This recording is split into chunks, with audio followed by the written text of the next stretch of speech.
Hey everybody, greetings from the worship space that, as you can see, is empty. A lot more fun when it's full. But Anton and I came here this afternoon to do a little shoot. Figured this would be a fun place to send out our next little video message to the Well congregation. Hope you guys are doing well, no pun intended. Hope you're virus-free, symptom-free. Anyway, I just wanted to reach out again, say hello, share a thought or two. And the thought I want to share this afternoon comes from Luke, the 10th chapter. There's a conversation there recorded between Jesus and a young lawyer. It's a fascinating conversation. It's a conversation that leads into a story, which I'll touch on in just a second. It's a young lawyer comes to Jesus and asks him, wants to know, inquires of Jesus, what is necessary for him, what should he do if he wants to inherit eternal life? And Jesus' initial response to the young man is, well, what do the scriptures say? What does the law of Moses say? And the young man is evidently fairly astute and scripturally literate and responds to Jesus, well, the scriptures say, love the Lord your God with all your heart, your soul, your mind, and your strength. And love your neighbor as yourself. And Jesus' response in Luke 10 is, right, exactly. Do this, Jesus says, my paraphrase, and you'll be just fine. Then the lawyer asks a follow-up question. And he asks Jesus, by the way, before we finish this little Q&A, who is my neighbor? And that question, Jim Wallace, in his excellent little book, Christ in Crisis, says that the lawyer's question was meant to restrict the parameters that he understood to be in place in regards to who his neighbor was.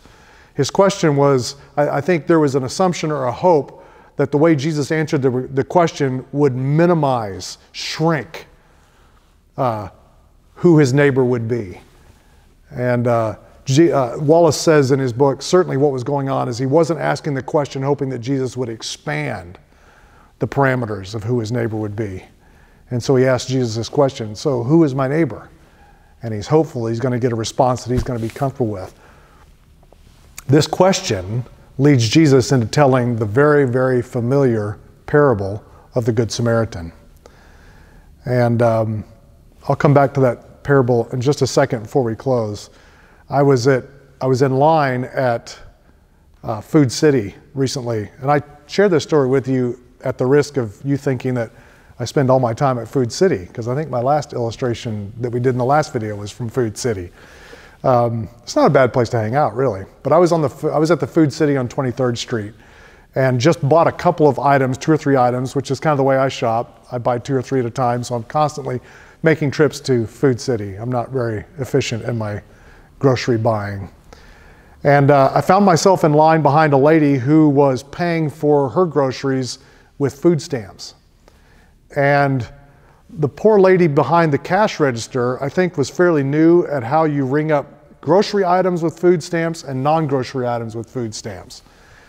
And so it got really complicated really quick, and pretty soon the poor lady buying the groceries kept swiping her card and it wasn't working.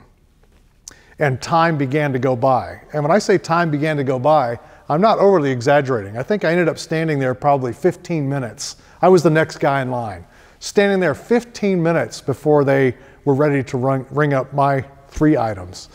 But at one point in the conversation between the cash register and the lady who was buying the groceries, she turned to the rest of us and said, I apologize, folks, for the delay.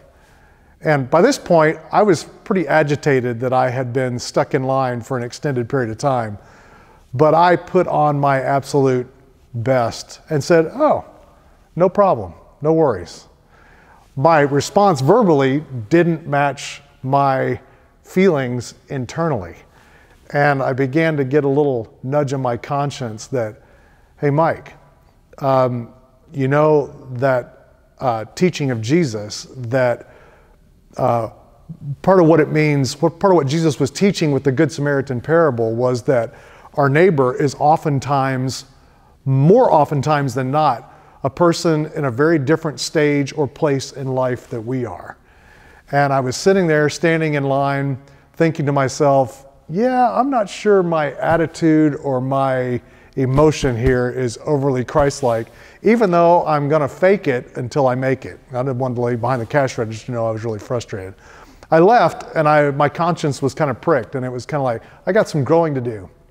Got some growing to do spiritually, so that my actions, my outer actions, are matched by my internal motives, my internal values, my internal feelings.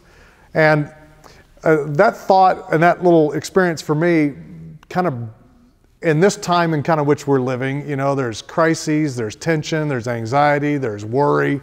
As I said in the last little video clip that we did, you know, this is a time where we see sometimes the worst of humanity. It's also a time we get to see the absolute best of humanity. And what I want people to see in me, and what I want people to see in us as wellies, is I want us to see Jesus in the times of stress and worry and anxiety and crisis. And so it just kind of struck me. The Good Samaritan teaches me as a Jesus follower, teaches us as Jesus followers, that our neighbor is oftentimes the person, oh, we got flies in the well, is oftentimes the person that is most removed from me at a very different stage and place in life. And the little experience was just a reminder that the Spirit's got work to continue to be done in me, in making me more Christ-like. So Jesus tells that story of the Good Samaritan and teaches this young lawyer that, wow, your parameters for who your neighbor is are really going to have to expand, not contract. They're going to have to expand. And so it's a good time for us to be able to reach out to somebody. It's a challenging time in some ways because we can't be as much physically present as we'd like, but there's always the opportunity to send a text, an email, pick up the phone, make a phone call, check in on somebody, just say hello during this time when we're really kind of disconnected. So anyway, just thought I'd share that thought. Hope you guys are hanging in there. Keep your courage up. This will hopefully be over sooner than later. In the meantime, gives us opportunities to grow as Jesus followers, which is what it's all about. All right, you guys take care, and we will talk to you later. Bye.